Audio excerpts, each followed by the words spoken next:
Halo semuanya, perkenalkan kami dari kelompok 10. Di sini kami akan mempresentasikan sebuah topik yang berjudul dengan kecurangan dan pengendalian internal. Nah, di sini ada anggota-anggota kelompok, yang saya sendiri, Mika, dan yang kedua ada Adibah, dan ketiga ada Tengku, yang keempat ada Lina, yang terakhir ada Syakira. Selanjutnya di sini ada pengertian Freud triangle. Pengertian Freud triangle berasal dari kata Freud yang berarti kecurangan.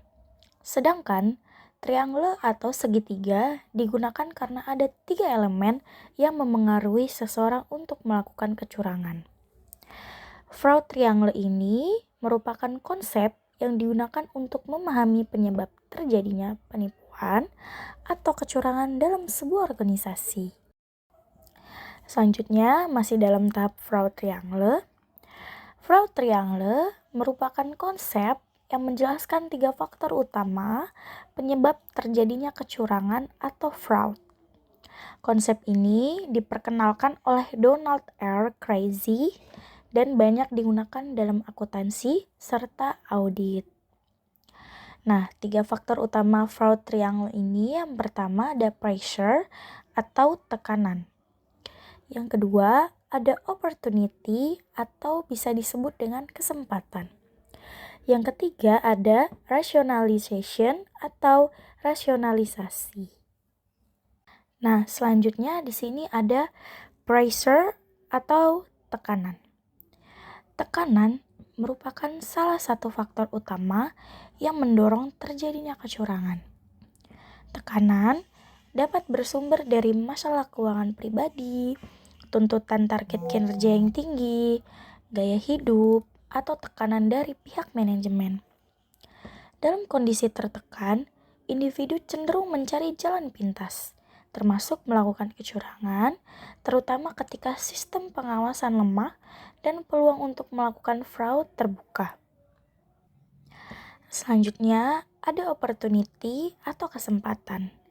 Opportunity atau kesempatan adalah kondisi atau situasi yang memberikan peluang bagi seseorang untuk melakukan kecurangan karena lemahnya pengendalian dan pengawasan, sehingga tindakan tersebut dapat dilakukan tanpa mudah terdeteksi atau dicegah. Nah, kesempatan ini muncul ketika pertama, sistem pengendalian internal lemah atau tidak berjalan efektif. Yang kedua, pengawasan manajemen kurang ketat. Yang ketiga, ada pemisahan tugas dan wewenang tidak jelas. Yang keempat, akses terhadap aset, data, atau sistem keuangan terlalu luas. Yang terakhir, kelima, budaya organisasi permisif terhadap pelanggaran. Rationalization atau rasionalisasi adalah proses pembenaran diri yang dilakukan pelaku kecurangan untuk menganggap tindakannya sebagai suatu yang dapat diterima, wajar, atau tidak salah, meskipun tindakan tersebut melanggar etika, aturan, atau hukum. Misalnya dengan berpikir bahwa 1. Tindakan tersebut hanya sementara. 2. Tidak ada pihak yang dirugikan. 3. Perusahaan mampu menanggung kerugian. 4. Perilaku tersebut dilakukan karena keadaan terpaksa. Karakteristik kecurangan fraud. Kecurangan memiliki karakteristik utama berupa tindakan yang dilakukan secara sengaja, tersembunyi, dan melanggar aturan atau hukum yang berlaku. Fraud biasanya melibatkan unsur penipuan, manipulasi, atau penyalahgunaan kepercayaan untuk memperoleh keuntungan pribadi atau kelompok. Selain itu, kecurangan seringkali sulit dideteksi karena dilakukan secara sistematis dan memanfaatkan kelemahan dalam sistem pengendalian internal perusahaan.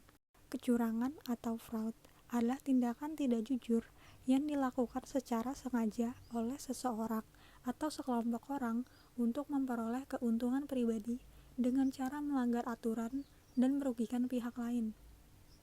Kecurangan dapat terjadi di berbagai organisasi, baik sektor publik maupun swasta. Kecurangan laporan keuangan. Kecurangan laporan keuangan adalah tindakan sengaja yang dilakukan oleh pihak manajemen atau pihak terkait dengan memanipulasi, memalsukan, atau menyajikan informasi keuangan secara tidak wajar dalam laporan keuangan, sehingga menyesatkan pengguna laporan seperti investor, kreditur, atau regulator. Secara umum, kecurangan ini bertujuan untuk 1. Menampilkan kondisi keuangan perusahaan lebih baik atau lebih buruk dari keadaan sebenarnya. 2. Memperoleh keuntungan pribadi atau kelompok. 3. Menghindari pajak, sanksi, atau tekanan kinerja tertentu. Contoh kecurangan dalam organisasi. Contoh kecurangan yang sering terjadi dalam organisasi adalah manipulasi laporan keuangan, yaitu tindakan mengubah atau merekayasa data keuangan agar kondisi perusahaan terlihat lebih baik dari keadaan sebenarnya. Kecurangan ini biasanya dilakukan untuk kepentingan tertentu, seperti menarik investor atau menghindari sanksi. Proses penanganan kecurangan dalam organisasi umumnya diawali dengan deteksi melalui audit internal, laporan karyawan, atau sistem pengawasan. Selanjutnya dilakukan investigasi untuk mengumpulkan dan menilai bukti secara objektif untuk memastikan adanya pelanggaran. Kemudian, hasil investigasi digunakan sebagai dasar perbaikan sistem pengendalian agar kelemahan yang didapat diminimalkan dan risiko kecurangan di masa mendatang dapat dicegah. Pencegahan kecurangan. Yang pertama, penerapan pengendalian internal yang kuat. Kedua, pelaksanaan audit internal secara rutin. Ketiga, peningkatan pengawasan manajemen. Keempat, penegakan etika dan integritas organisasi. Kelima, pemberian sanksi yang tegas. Dan terakhir, yang keenam, pendidikan dan pelatihan anti fraud untuk meningkatkan kesadaran karyawan terhadap risiko dan dampak kecurangan. Pengendalian internal. Pengendalian internal adalah suatu proses yang dirancang dan dijalankan oleh manajemen dan seluruh karyawan untuk memberikan keyakinan yang memadai bahwa tujuan organisasi dapat tercapai. Tujuan tersebut meliputi efektivitas dan efisiensi operasional, keandalan laporan keuangan, serta kepatuhan terhadap peraturan dan kebijakan yang berlaku.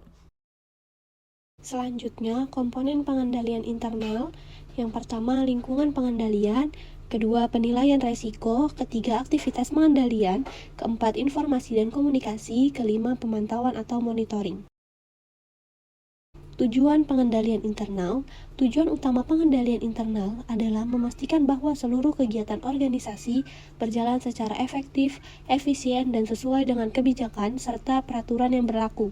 Selain itu, pengendalian internal berperan dalam menjaga keamanan aset organisasi agar tidak disalahgunakan, serta menjamin keandalan dan ketepatan informasi akuntansi dalam mengambil keputusan untuk memperkuat tata kelola perusahaan dan keberlanjutan usaha. Peran pengendalian internal yang pertama, berfungsi mencegah dan mendeteksi kecurangan dalam organisasi.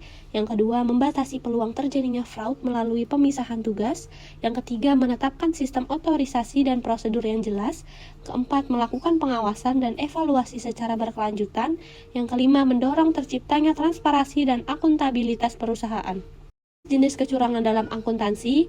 Dalam bidang akuntansi, kecurangan dapat diklasifikasikan ke dalam beberapa jenis utama berdasarkan bentuk dan dampaknya terhadap laporan keuangan. Salah satu jenis yang paling sering terjadi adalah kecurangan laporan keuangan, yaitu memanipulasi angka akuntansi agar kinerja perusahaan terlihat lebih baik. Jenis lainnya adalah penyalahgunaan aset seperti pencurian kas, persediaan, atau penggunaan aset perusahaan untuk kepentingan pribadi. Selain itu, terdapat korupsi, misalnya penerimaan suap atau konflik kepentingan dalam pengambilan keputusan. Jenis-jenis kecurangan ini dapat menyebabkan kerugian finansial dan menurunkan kredibilitas laporan keuangan. Dampak kecurangan terhadap laporan keuangan. Kecurangan akuntansi berdampak langsung pada keandalan laporan keuangan. Informasi keuangan menjadi tidak akurat sehingga dapat menyesatkan manajemen, investor, dan pihak lain dalam pengambilan keputusan. Selain itu, kecurangan dapat menyebabkan kerugian ekonomi, sanksi hukum, dan menurunkan reputasi perusahaan. Dalam jangka panjang, kepercayaan publik terhadap perusahaan juga akan berkurang. Oleh karena itu, akuntansi memiliki peran penting dalam mendeteksi dan mencegah kecurangan melalui pencatatan dan pelaporan yang benar. Hubungan pengendalian internal dan pencegahan kecurangan. Pengendalian internal yang efektif dapat mengurangi peluang terjadinya kecurangan akuntansi. Dengan ada prosedur yang jelas dan pengawasan berlapis, setiap transaksi dapat dipertanggungjawabkan. Pemisahan tugas, sistem otorisasi, dan audit internal merupakan bentuk nyata pengendalian internal yang mendukung pencegahan kecurangan. Selain itu, budaya etika dan kepatuhan juga berperan penting. Demikian, pengendalian internal menjadi alat utama dalam menjaga keandalan laporan keuangan dan mencegah kecurangan. Kecurangan dalam perspektif profesi akuntansi. Dalam perspektif akuntansi, kecurangan merupakan pelanggaran terhadap prinsip kejujuran dan objektivitas dalam penyusunan informasi keuangan. Kecurangan tidak hanya merugikan perusahaan, tetapi juga mencederai profesi akuntan. Akuntan memiliki peran penting dalam menjaga integritas laporan keuangan agar informasi yang disajikan dapat dipercaya. Oleh karena itu, pemahaman mengenai kecurangan menjadi bagian penting dalam pendidikan dan praktik akuntansi. Terhadap resiko kecurangan membantu akuntan bersikap lebih profesional dan bertanggung jawab. Penyalahgunaan aset. Penyalahgunaan aset merupakan bentuk kecurangan yang paling sering terjadi dalam organisasi. Tindakan ini meliputi pencurian kas, penggelapan persediaan, penggunaan aset perusahaan untuk kepentingan pribadi, serta pemalsuan dokumen. Meskipun nilai kerugiannya per kasus relatif kecil dibandingkan fraud, laporan keuangan, frekuensi terjadinya penyalahgunaan aset cukup tinggi dan dapat menimbulkan kerugian yang signifikan dalam jangka panjang. Dan yang terakhir ada kesimpulan. Kecurangan merupakan tindakan sengaja yang dilakukan untuk memperoleh keuntungan pribadi atau kelompok dengan melanggar aturan dan etika, yang sering dipengaruhi oleh tekanan, kesempatan, dan rasionalisasi. Pengendalian internal berperan penting dalam mencegah dan mendeteksi kecurangan, khususnya dengan memperkecil adanya kesempatan melalui sistem pengawasan efektif, pemisahan tugas yang jelas, serta penerapan prosedur dan etika yang konsisten. Dengan pengendalian internal yang baik, organisasi dapat mengurangi risiko kecurangan, meningkatkan keandalan laporan keuangan, dan menjaga kepercayaan para pemangku kepentingan. Terima kasih.